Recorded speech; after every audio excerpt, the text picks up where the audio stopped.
नमस्कार, मैं हूँ आपकी होस्ट नेहा और जैसा कि आप सब जानते हैं कि हम अपनी दैनिक दिनचर्या की शुरुआत है वो भगवान की पूजा पाठ से करते हैं। जब हम पूजा पाठ करते हैं तो हम यही सोचते हैं कि पूरे विधि विधान के साथ हम पूजा करें, लेकिन अक्सर हम कोई ना कोई गलती कर ही जाते हैं, लेकिन हमें ये नहीं पता होता कि उस गलती का हल कैसे निकाला जाए। तो आज इसी विषय पे चर्चा करने के लिए हमारे साथ जुड़ चुके हैं पंडित नीरज भारद्वाज, जो कि यहाँ सिरसा के फेमस पंडित है, जिन्हें पूरा ज्ञान है कि किस तरह से पूजा पाठ की जाती है। और खास कर जो हनुमान जी के भक्त हैं, उन्हें अपनी पूजा करते वक्त कुछ खास नियमों का ध्यान रखना चाहिए। तो आज हम इसी विषय पे चर्चा करने वाले हैं कि हनुमान जी की जो पूजा है वो किस तरीके से की जाती है। ऐसी बातें आज हम आपको बताने वाले हैं जो आज से पहले आपने कभी नहीं सुनी होगी। तो आइए चलिए इसी बात पर डिस्कशन करते हैं पंडित नीरज भारद्वाज जी से।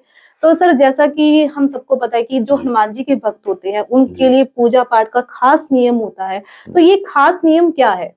बहुत अच्छा सवाल किया है नेहा जी आपने। हनुमान चालीसा जब पढ़ी जाती है तो उसमें लिखा है, जो शत बार पाठ कर कोई छूटे बंदी महासुख होई। आपके जितने भी सवाल हैं या हमारी ऑडियंस के जितने भी सवाल हैं, उन सब सवालों का जो आंसर है, जो जवाब है, वो हनुमान चालीसा के अंदर ही लिखा हुआ है। अब लोगों के मन में कई प्रश्न हैं कि हनुमान जी की आराधना कैसे करें, क्योंकि हनुमान जी बाल ब्रह्मचारी हैं।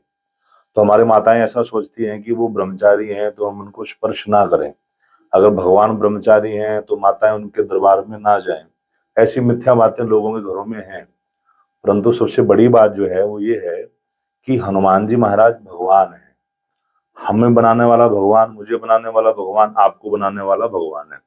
अगर भगवान हमें बना करके भी हमारे अंदर स्त्री और पुरुष का भेद रखेगा तो फिर भगवान थोड़ी है वो। इसलिए हनुमान जी की पूजा पहली बात तो कोई भी कर सकता है, बच्चे से लेकर के बूढ़े तक, स्त्री से पुरुष तक, या कोई भी थर्ड जेंडर भी अगर करना चाहे तो वो भी पूजा कर सकता है। और पूजा का ऐसा विधान है कि जैसा हमारा भाव है, हनुमान जी उस रूप में प्रकट हो जाते हैं। और विधिवत जो पूजा है मैं आपको बिल्कुल आज के चैनल में बताऊंगा, आज के प्रोग्राम में सारी बात बताएंगे आपको। क्या विधि रहती है कि हनुमान जी की पूजा करने के लिए, जैसा कि कहा जाता है कि जी उन्हें लाल सिंदूर और चोला जी जी चढ़ाना चाहिए, जी। पान का पत्ता चढ़ाना चाहिए, मीठे पान का हम्म। भोग लगाना जी चाहिए। तो कई तरह के भोग है जिनसे हम उन्हें प्रसन्न कर सकते हैं। तो किस तरह जी के भोग उन्हें लगाकर जो है हमारी ऑडियंस से प्रसन्न कर जी सकती है जी। हनुमान जी को? बिल्कुल, बहुत अच्छा सवाल किया आपने। हनुमान जी महाराज के लिए जो विधि है वो बड़ी सामान्य सी विधि है, क्योंकि ऐसा लिखा है, चारों युग प्रताप तुम्हारा। किसी देवता के लिए ये बात नहीं आई, केवल हनुमान जी के लिए आई है कि चारों युग प्रताप तुम्हारा। हनुमान जी त्रेता में भी थे, हनुमान जी द्वापर में भी थे, हनुमान जी सतयुग में भी हैं, और हनुमान कलयुग में भी हैं। चारों युगों में हनुमान जी हैं। तो करने की सरल विधि ये है कि हनुमान जी एक चीज चाहते हैं केवल, वो ये कि हनुमान जी को याद करने से पूर्व हनुमान जी के इष्ट को, मतलब राम जी को याद कर लिया जाए।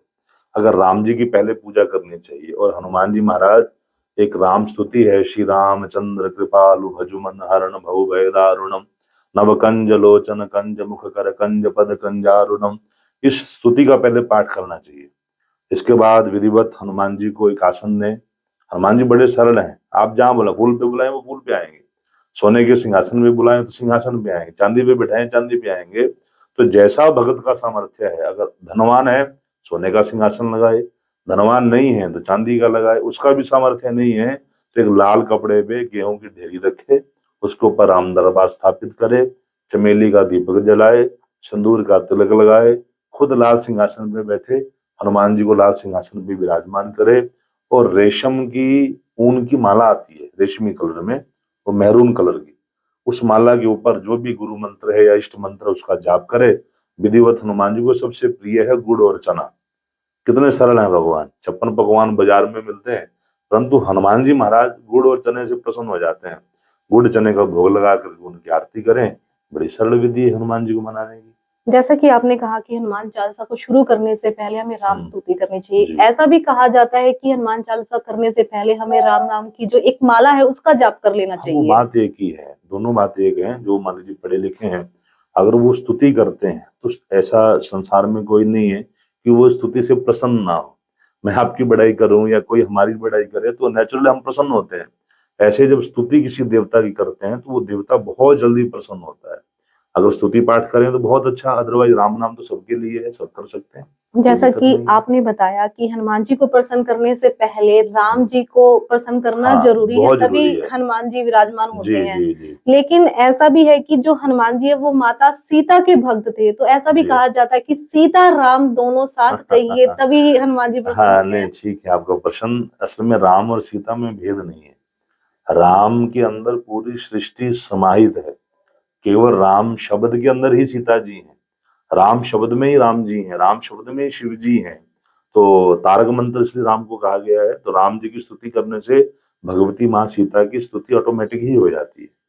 महिलाओं का एक प्रश्न आता है कि जी उन्हें मंदिर में प्रवेश नहीं करना चाहिए, जी प्रतिमा को नहीं छूना चाहिए, जी। तो इस तरह की बात मिथ्या है या कुछ सच्चाई भी इन बातों में है? देखिए, कोई भी मंदिर है उसका जो मंदिर के दो नियम रहते हैं। एक नियम तो आम पब्लिक के लिए, जिसको हर आदमी फॉलो कर लेता है, कि मंदिर के गर्भगृह से बाहर रहें। गर्भगृह के अंदर केवल पुजारी को जाने की अनुमति है, क्योंकि जो हवा का प्रवाह है, जो एनर्जी का प्रवाह है, गर्भ द्वार के ऊपर, गर्भगृह के ऊपर जो है ना गुम्बद बना रहता है। वो जितने भी ग्लोबल में, जो गैलेक्सी में, जो वायुमंडल में जो एनर्जी है, उस गुम्बद के माध्यम से वो गर्भगृह में आती है। तो कोई माता अगर गर्भवती है तो उसको गर्भगृह में नहीं जाना चाहिए।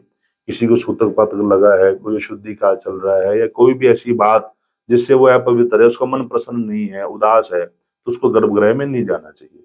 उसमें स्त्री पुरुष की बात नहीं है, पुरुष भी है तो उसको भी गर्भगृह में नहीं जाना चाहिए। और सनातन संस्कृति में तो ये नियम है कि जिनके सिला हुआ कपड़ा पहना है, गर्भगृह में जाने का, आप साउथ में जाइए, वहां ब्राह्मण लोग केवल धोती रखते हैं। सिला हुआ कपड़ा पहन करके गर्भगृह में नहीं जाना चाहिए, धोती के बिना नहीं जाना चाहिए। इसलिए कोई माता है, पुरुष है, सबसे मैं निवेदन यही करता हूँ कि गर्भगृह में केवल पुजारी जी जाएं, दूसरे लोग ना जाएं, तो एक अच्छा रहेगा। बजरंग बाण के पाठ को लेकर भी कहा जाता है कि जी बजरंग बाण का पाठ नहीं करना चाहिए। जी बहुत सारी वीडियो हम सोशल मीडिया जी जी। पर हाँ, देखते बहुत आती हैं, है। तो इसमें कितनी सच्चाई है? देखिए बहन जी, कालांतर में जब हमारे यहाँ मुगलों का राज था, तो हमारे जितने धर्म ग्रंथ थे उनसे छेड़छाड़ हुई है। अब बजरंग बाण का आपने प्रश्न किया, तो उसमें आता है, उठ उठ चली तो राम दुहाई। तो हनुमान जी को बार बार राम जी की सौगंध दी जाती है। तो हनुमान जी को बाध्य किया जाता है किसी काम के लिए। आप जब बजरंग बाण पढ़ेंगे तो उसमें दुहाई शब्द कई बार आया है। तो राम जी, हनुमान जी को दुहाई दी जाती है राम जी की, कि आप मेरा ये फलाना काम करिए, इसके लिए आपको राम जी की दुहाई दुहाई है, शपथ है। इसलिए हम अपने इष्ट को किसी संसारी काम के लिए क्यों उनको शपथ दें, और वो भी राम जी की शपथ, बिल्कुल अच्छी बात नहीं है। इसलिए कई ऐसे संत महात्मा महापुरुष कहते हैं कि बजरंग बाण का जब हम पाठ करते हैं तो निष्काम भाव से करें, इसमें हमारी कामना नहीं होनी चाहिए। अगर कामना है तो हनुमान जी को दुहाई नहीं देनी चाहिए। इसलिए लोग बजरंग बाण के पाठ से थोड़ा परहेज करते हैं। सुंदरकांड का पाठ भी बड़ा जी महत्वपूर्ण माना जी जी, जाता है। जैसे बिल्कुल। कोई भी समस्या हो, कोर्ट जी केस हो या जी। कोई और जिंदगी के अंदर तकलीफ हो, तो सुंदरकांड बिल्कुल। का पाठ हमेशा करना चाहिए, 21 जी। दिन लगातार करना हम्म। चाहिए। तो उसके लिए क्या विधि विधान रहता है? देखिए, आपके ना जो शब्द बोला आपने सुंदरकांड, उसके नाम में ही उसका अर्थ है सुंदर। तो पूरा सुंदरकांड ही सुंदर है। करने का नियम सुंदरकांड का रात्रि का है। रात को 9 बजे के बाद हनुमान जी का कोई भी अनुष्ठान करना है, हनुमान चालीसा छोड़ करके, तो रात को 9 बजे के बाद ही करना चाहिए। सुंदरकांड करना चाहिए विधिवत, जितना संकल्प को ले सके। 1 पाठ का, 11 पाठ का, 21 पाठ का, 108 पाठ का, जैसा सामर्थ्य है करना चाहिए। सुंदरकांड जहां होता है वहां पर भगवती जानकी आती है, क्योंकि पूरी रामायण में जानकी जी का जो संताप है वो हनुमान जी ने सुंदरकांड में दूर किया है। लक्ष्मण जी को जो सीता जी का, राम जी का जो बोध हुआ है, दोनों परिवारों का मिलन हनुमान जी ने कराया है सुंदरकांड में ही। पुल बना है सुंदरकांड के अंदर। जामवंत की संतुष्टि हुई है, संपाति की संतुष्टि हुई है, जटायु की संतुष्टि हुई है, सबको भगवान ने प्रसन्न किया है सुंदरकांड के अंदर। तो सुंदरकांड तो बहुत चमत्कारी उपाय है, सबको करना चाहिए। एक चीज और हम देखते हैं कि हम कोई भी मंत्र जाप करते हैं या जी कोई भी पाठ करते हैं तो हमसे कोई टूटे हुए भी ना रही रहते हैं, क्योंकि जी जो सारे श्लोक होते हैं वो जी। संस्कृत में होते हैं। हाँ तो हम बिल्कुल। लोग जो पढ़े, जो जिन्होंने हम्म। संस्कृत नहीं पढ़ी होती है, जी। उनसे कोई ना कोई तो त्रुटि हो ही हाँ, जाती हो है। जाती होगी। तो उसका क्या निवारण है? देखिए बहन जी, ये बड़े दुर्भाग्य की बात है कि हम हिंदू लोग हैं, हमें अपनी भाषा का ज्ञान नहीं है। अदर मजहब के जो लोग हैं वो अच्छे से अपना भाषा जानते हैं, अंग्रेज अपनी बाइबल जानते हैं, अंग्रेजी भी जानते हैं, परंतु हम हिंदू लोग अपनी संस्कृति से दूर हैं। पहले तो मैं पूरी ऑडियंस को आग्रह करूंगा कि वो संस्कृत को पढ़ें, संस्कृत हमारी भाषा है, हमारी जननी है वो, और भारत की प्राण, भारत की मूल भाषा संस्कृत है। संस्कृत पढ़ना चाहिए। अब जो नहीं पढ़ पाए या जिनको समय नहीं है, वो मंत्र जप करें। किसी भी मंत्र को जप करने के लिए किसी विद्वान ब्राह्मण के पास जाएं, उनसे उस मंत्र की दीक्षा लें, उसकी विधि को पता करें, फिर मंत्र का जप करें। और फिर भी अगर कोई कमी किसी मंत्र में रहती है तो शास्त्रों में लिखा है कि जब हम आरती करते हैं, आरती करते ही जो पूजा की त्रुटियां हैं वो आरती से दूर हो जाती एक क्षमा याचना पाठ भी होता है, तो उस हैं। क्षमा जी याचना को करके भी अपनी त्रुटि की क्षमा हाँ, मांगी। वो आरती ही देखिए ना, तन मन धन सब कुछ है तेरा, तेरा तुझको अर्पण क्या लागे है मेरा। तो हमारा जो समर्पण भाव है वो आरती में ही है। आरती के बाद क्षमा याचना है, अपराध सहस्राणि क्रियन्ते हरनिशम मया, दासोस्यामिति मामत्वा क्षमस्व परमेश्वरी, आवाहनम न जानामि विसर्जनम। तो क्षमा स्तुति भी हिंदी में भी पढ़ सकते हैं, किसी ब्राह्मण से हिंदी में भी ले सकते हैं, संस्कृत में भी करना चाहिए। तो भगवान भाव देख करके अपने आप ही क्षमा कर देते एक छोटा सा उपाय जिससे हनुमान जी प्रसन्न हो जाते हैं हैं। हमारे जी ऑडियंस के लिए, जो ऑडियंस अपना जी जी सके और जी, बहुत हाँ इजी बिल्कुल। सा हो। देखिए इजी हो पाए तो हम पहले तो हनुमान जी को अपना इष्ट माने। हनुमान जी तो इतने सरल हैं, इतने सीधे हैं, सबके बुलाने पे आते हैं। तो पहले तो हम हनुमान जी से जुड़े। जब हम उनसे जुड़ेंगे तो आधा काम तो जुड़ने मात्र से ही हो जाएगा।